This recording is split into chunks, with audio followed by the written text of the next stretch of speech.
Hi, we're here with restaurateur and chef Eric Bromberg at his Blue Ribbon Sushi Izakaya. That's on Orchard Street, but it's in which hotel? The Thompson? It's on Orchard Street, but it's in the 60 Hotel. How did did the Brookfield people at Battery Park City just come to you, reach out to you, or how did that happen? Yep.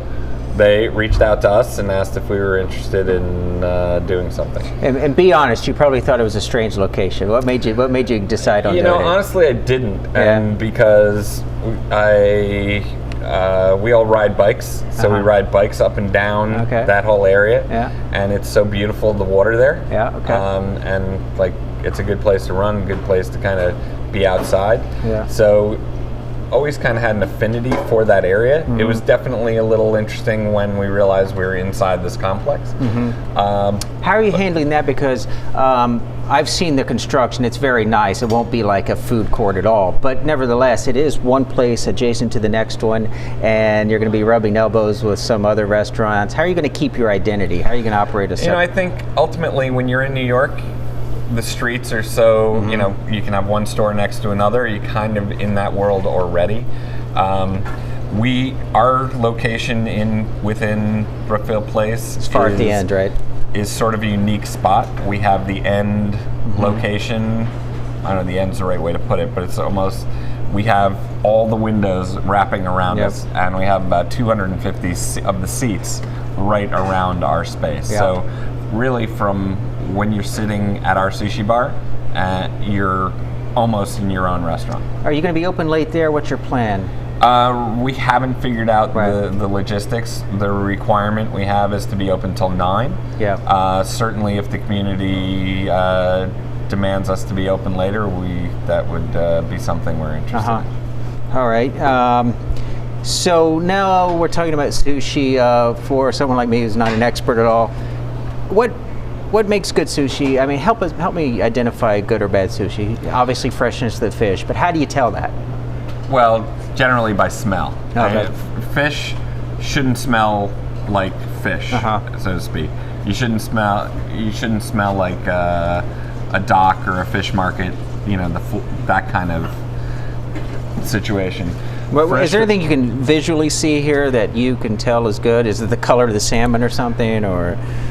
I would say that the way the fish looks to you is really important. If it seems to be cut in a sloppy manner, if the skin is peeling off, if the meat itself is breaking apart, if it's discolored in any way, it should just look vibrant, fresh. It shouldn't smell odd.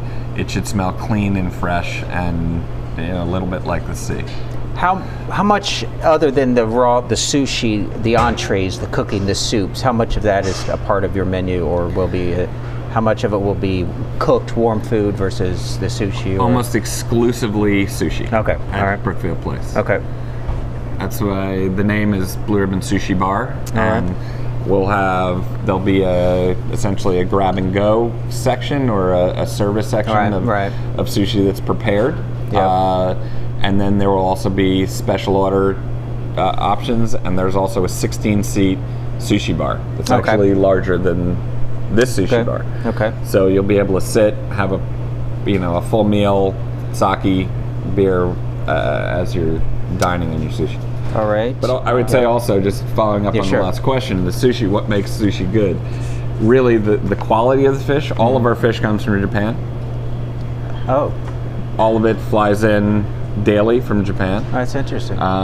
We're one of the largest accounts in the country.